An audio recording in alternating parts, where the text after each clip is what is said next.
They launched in the late 70s with little money and lots of ideas. There were 4 guys at Atari who decided they wanted to start their own company and publish games that were independent of Atari. Their success broke records. Activision in 1983, when it went public, was the fastest growing company in the history of American business. And some of their decisions backfired. I can't figure out where they came up with that name or why they decided in 1988 to compete against Microsoft. It just really did not work out for the company. But a young video game executive was confident that the failing company had a future. And everybody was asking me whether I was mad. You know, why was I going off and doing this? While other game companies have struggled to survive, Activision has continued to dominate. It was something that started gradually building but never subsided and just continued to build and build. This is the story of a company that continues to lead us through the video game revolution. It's the compelling story of Activision.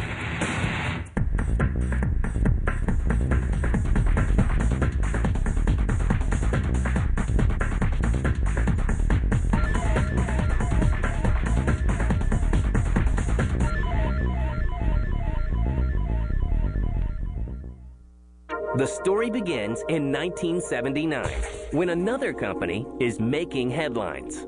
I'd like an Atari 2600 system, please, and everything that goes with it. Warner Communications introduced the first Atari 2600, which was just an enormous success. I can't tell you how many tens of millions of machines they sold, but it was a lot. But it was a controlled licensing model. If you wanted to make games for the Atari 2600, you had to do it through Atari. Atari vets Alan Miller, Bob Whitehead, Larry Kaplan, and David Crane have a plan. There were 4 guys at Atari who decided they wanted to start their own company and publish games that were independent of Atari. But Atari filed suit against the fledgling company, Activision, in May 1980, charging unfair competition and conspiracy to appropriate trade secrets. Undaunted, Activision begins shipping titles for the Atari 2600 just weeks later. They built games like Pitfall and River Raid and Kaboom. The red-hot game developers hit it big. By March 1981, revenues exceed $6 million. Activision was the original independent third-party game publisher back in the early 80s. A lot of success on the Atari 2600. In December, the lawsuit between the companies is settled. Activision becomes an official Atari licensee, and success continues. The thing that made the company most successful at that time was that they had a very consistent track record and history of very high-quality product. With 10 successful releases in a row, sales are predicted to reach $150 million by the end of 1982. The biggest challenge is keeping game cartridges in stock. And Activision in 1983, when it went public, was the fastest growing company in the history of American business. Zork, a groundbreaking text adventure game, is topping charts and being developed by a company that Atari will soon be very familiar with, Infocom. But are the successes of Atari and the entire video game industry too good to be true? There was this perception that Atari was a fad. You know, people were comparing the 2600 to the Pet Rock and that it couldn't be duplicated, and probably a lot of your viewers wouldn't even know what a Pet Rock is. But you had a lot of companies that had emerged overnight after Activision's success. By late 1983, Atari's sales of the 2600 and revenues of the entire video game industry slip into a tailspin, taking Activision along with it. Even though it has 5 of the top 20 video games, in November, Activision is rocked by massive layoffs. A still struggling Activision acquires game developer Infocom in 1987. A turnaround seems possible. Infocom actually, in a lot of ways, was really the first true video game company. They had gotten started in the late 70s when computers, you know, like the Apple II were first coming into the market, or the TRS-80 from Radio Shack. It was before there was an IBM PC. And Activision joins forces with international game giant Telecomsoft. Incredibly, the newly merged company abandons an all-too familiar name. I think it was something in the water. For the life of me, I can't figure out where they came up with that name. They changed their name to Mediagenic. They started to get into business application software along with video games. And Mediagenic goes head-to-head with a computer giant. I can't figure out why they decided in 1988 to compete against Microsoft. You know, that was, the decision was to go compete against Microsoft making word processors for the Macintosh. And they never fully abandoned the heritage of the company. Even though they changed the name, they were still making games under the Activision banner. It just really did not work out for the company. In spite of the turmoil, in 1989, the company publishes the first interactive product on CD-ROM, Manhole. The CD-ROM had only been around for a couple of years, and it wasn't really a mass-market technology. And the guys who developed the Manhole went on actually for another company to create Myst. Sales failed to match the game's glowing reviews. By the fall of 1990, the once mighty game giant seems doomed, as stock in the company drops to 50 cents per share. It will take a video game warrior to save the collapsing company. Everybody was asking me whether I was mad. You know, why was I going off and doing this? And, you know, what was it that was attractive about Activision? Why would it be so crazy?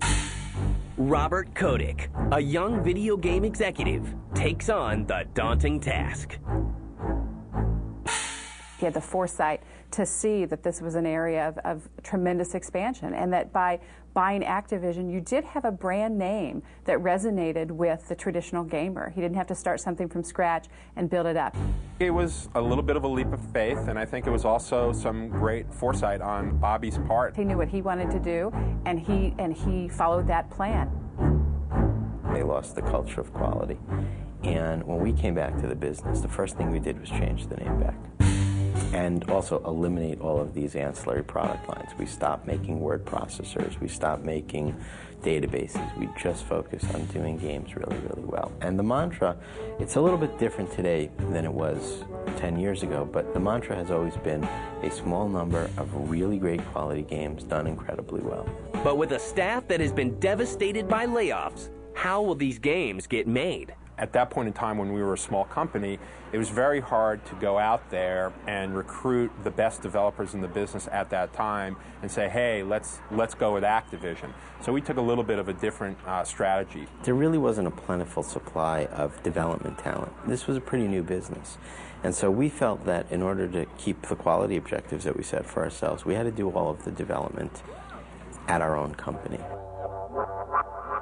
We took lots of very young, bright, talented people who may not have necessarily had a lot of gaming experience, but really were passionate gamers and wanted to make games for a living, and we brought them into Activision. We helped teach them how to make games. We had to hire the programmers and the artists and the animators and manage them, because we really didn't have third parties that could provide that capability to our quality level. And it used to be 100% of our products had to come from our own internal studios. The addition of Kotick helped bring Activision back to life and doing what they do best, creating games.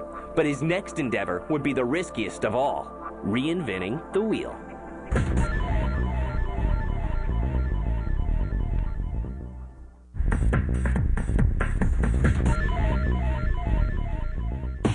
Activision has given birth to revolutionary games and proven to be the reigning king of the video game industry. But this new thought of recycling old games for newer audiences may be the toughest obstacle yet. When we first took over the company, we had a very small revenue base to take some of the old franchises like Zork and Pitfall and Shanghai and create new versions of those products for new hardware. The first to receive the update is the Activision classic Shanghai. The new game, Shanghai 2 Dragon's Eye, is unveiled in May 1991 to glowing reviews and brisk sales. Shanghai was a very important franchise for the company. The game also helped establish Activision as a producer of games for many markets. You know, it was one of the company's staples, and it was the kind of game that you could release on multiple platforms, that you could put into an arcade, and there was just a tremendous amount of interest, not just in America, but globally for Shanghai. So I think it also helped the company in markets like Japan in terms of establishing a presence for ourselves in Japan, because Shanghai was very popular there as well. And it just really allowed the company to have this steady stream of revenue. Shanghai is only the first step in Kodak's plan. Bobby and his team recognized that there were a lot of assets in the Activision library that were just going to waste. Properties like Pitfall, or River Raid, or Kaboom, or Zork that go back many, many years that really captured the hearts and minds of gamers. And what we thought is you have a combination of great intellectual property, incredible development technology, and if we had to take those treasures and make them into new great games. And those memories are updated in thrilling and successful new versions of longtime Activision favorites, including Pitfall. The original Pitfall, due to the graphical limitations of the early 80s, it was basically Pitfall Harry, a stick figure, going across a puddle, two-dimensional, on a vine, which was just a straight line. And now all of a sudden it's 10 years later, and you can just imagine what we can do to create waterfalls and crocodiles and lush environments to really bring Pitfall Harry and his adventures to life. And Zork. Zork, in many ways, is even more remarkable because it was a text adventure game. Nothing but text. And so, in certain ways, it's almost like taking a book and turning it into a movie. You know, being able to take the written word and turning it into a 3D action adventure game.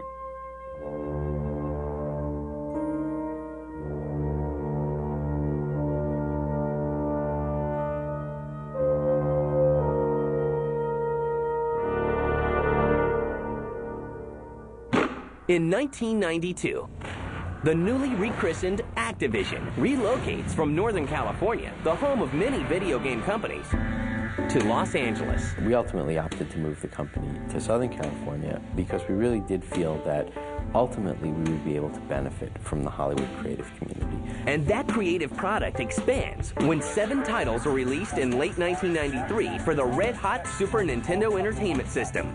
The offerings include updated favorites such as Shanghai 2 and an intriguing new robot combat game named MechWarrior. That was a mega hit that allowed us to take advantage of all the new 3D technology, and so it became a huge bundle item. And it was allowed to go into all these bundles with all the 3D cards and computers that were coming out at the time. And I think at that point we started to get more diversity in our games and started on our path to where we are today. Brisk sales of MechWarrior, updated classics, and new titles convinced Kodak that the future of Activision lies in a mix of the past favorites and brand new franchises. Yet the emerging company is at a crossroads. We had the challenge of competing against other smaller $100 million companies like us for development talent, for marketing talent, for sales talent, for intellectual property rights, for technology talent. And our fear was that at much less than $500 million, we wouldn't be a big enough company that we could have predictable operating results. In the mid-90s, when we were growing and always trying to get to the level we are today, is we always had one hit, one big hit, that really kept the company moving forward. So we went into sort of this mad dash mode to go from 100 million to 500 million in 3 or 4 years. Had we not done that, I'm not sure that we could have remained an independent company today. In April 1995, Activision enters an agreement to develop titles for Sega Saturn, PlayStation, and Nintendo Ultra 64. Strategic alliances with third-party game developers also increase their success. Through an agreement with id, the blockbuster game Quake is created. And once we were able to start working with id, I think other people said, wow, you know, if id likes working with Activision, maybe we should start talking to Activision. I think our whole approach to the development community is to be a partner with the developers. And this is what we really said to id. Your success is our success. What is Redemption PS2? What it's really about is trying to make the consumers happy each time they buy an Activision title. Every proposed title must make it through a demanding approval process. We have a very extensive greenlighting process where we look at the market potential? Is a genre growing or declining? How strong are the competitors? It does a lot of things. It makes sure that the development is on schedule. It makes sure that we share this common vision. It allows us to identify any issues early on in the process so that we can correct them, and we make sure that we really hear what the entire world is saying about our games. Those making it through the Greenlight committees undergo incredible in-house testing of games. And then testing our games all along the way with consumers. Are they interested? Are gamers interested in the concept? Are they interested in the idea and the gameplay? And then importantly, as the game evolves, do they think it's fun? Do they understand what the objectives are? Is it easy to play? Is it intuitive to play? Is it something they want to continue playing? New versions of MechWarrior, Quake, and Pitfall titles continue the winning streak in the 1990s. Yet all the testing in the world can't guarantee success. The much-anticipated release, Spycraft, the great game, had a thrilling espionage plot. And we wanted to make it as realistic as possible. The CIA is a hard place to duplicate without having some inside information, so we figured we'll go to a former CIA director. And it boasted the latest in technology. It was a time where people expected the CD-ROM could, in many cases, replace video game systems as the primary place that people would play games. And that ultimately turned out not to be the case. Spycraft was a lot of fun. We definitely learned a lot about what you want to do right and what you could do wrong. Spycraft misses with fans, but Activision has no time to grieve. They're busy signing Bruce Willis to a multi-million-dollar deal to star in Activision's Apocalypse. But the internally developed game is beset by production problems. You know, again, it was another excellent learning experience for Activision to learn about what it means to work with a big celebrity who has very particular ideas about how he should be portrayed in a video game. To make sure it was right and to make sure we captured the essence of Bruce Willis was not very easy. I'll see you in hell. And luckily for us, we found Neversoft, who came along and made that game for us when we were having some other problems with it. The much-anticipated game premieres on PlayStation, but falls short in more ways than one. We've had games that we've had higher expectations for, and then as the game has been, in the course of being developed, we've perhaps reduced our expectations because we find that consumers aren't as interested in it, or the gameplay didn't come along as much as we'd expected. But the budding relationship between Activision and Neversoft would lead to one of the most profitable franchises in video game history.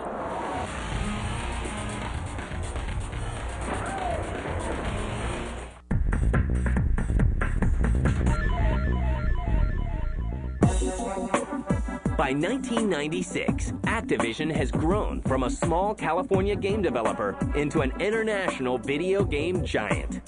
There's only one other company that has, like we do, in excess of $700 million of revenues, and that's Electronic Arts. And that's probably the reason why you see both of us as competitors, the two most consistent operators and the two most consistent in operating results of all the publishers.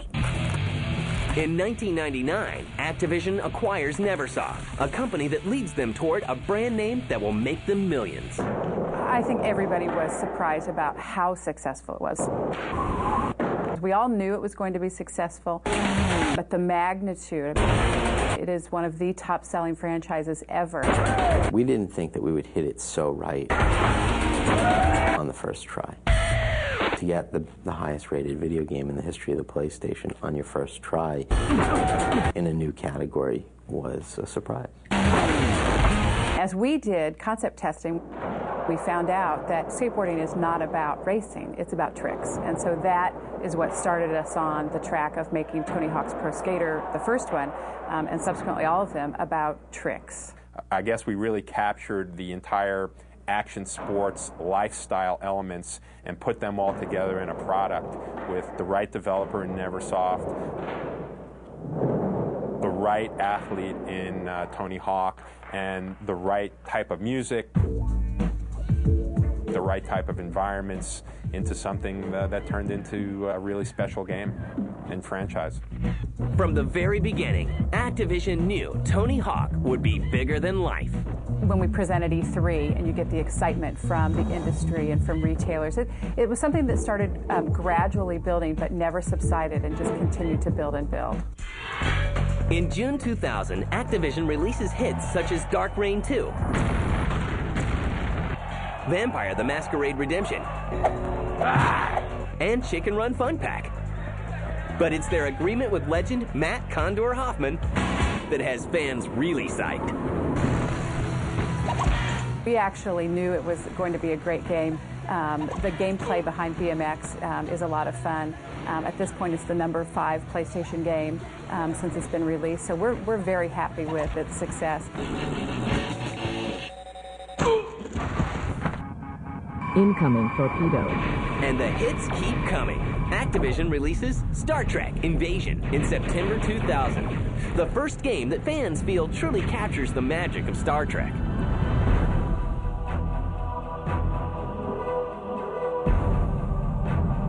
What we've been able to do with the Star Trek license is to essentially return it to two things.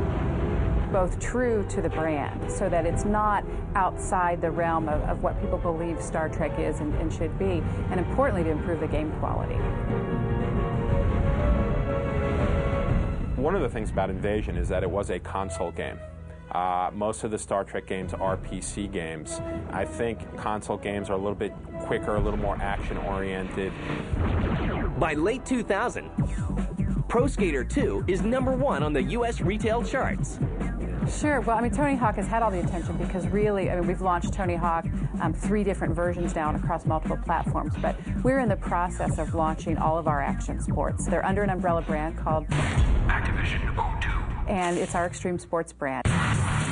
Other extremely popular athletes soon joined the Activision O2 bandwagon, like Sean Murray and Kelly Slater. Kelly Slater's Pro Surfer. Kelly Slater is probably the most recognized name in surfing, and we'll be launching a game with Kelly Slater this summer. Sean Murray on wakeboarding will also be coming out. Wakeboarding's less known than a lot of the sports, but it's a lot of fun. Now that we have the scoop on the athletes, what's the scoop on the consoles? As a third-party publisher, Activision hopes all the first parties succeed, because the more hardware that's out there, the more software will sell. So we're excited to see someone with the strength of Microsoft and the resources of Microsoft enter this industry. PlayStation 2 has still sold more game units this holiday season than anybody else has, so they're certainly a factor that no one can forget about. Sony has established a wonderful franchise in PlayStation, and the PS2 is a great machine and has arguably some of the best games, certainly the most games out there right now. Activision is one of the most highly regarded game companies in the world. They've created video games that have changed the industry and managed to prevail over every circumstance. And they have no plans of slowing down. We just know we have to take it to the next level. What do we got? But it's no harder to do that in the future than it was in the past. You're always trying to push the envelope of game playing. You're trying to have the latest and greatest visual technology and sound technology, and at the same time you want to be innovative and fresh and give something new to people, because they don't want to play the same thing over and over again. All right, I gotta go back to work. Not easy, but a lot of fun. Well, actually, the industry is poised right now to take off and grow significantly over the next couple of years with the introduction of the new hardware. And we have several things sort of up our sleeves. We've got expansion of our current franchises led by action sports.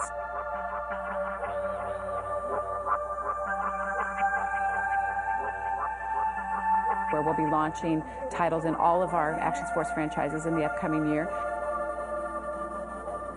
Today, being over $700 million in revenues, we have the luxury of enough product flow, enough of a revenue base, enough of diversity of businesses that we can afford today to look at every one of our products individually and say, these products need to be the highest rated products in the market. And we won't put a product out into the marketplace unless we feel that it will accomplish that objective. You're going to have to stay tuned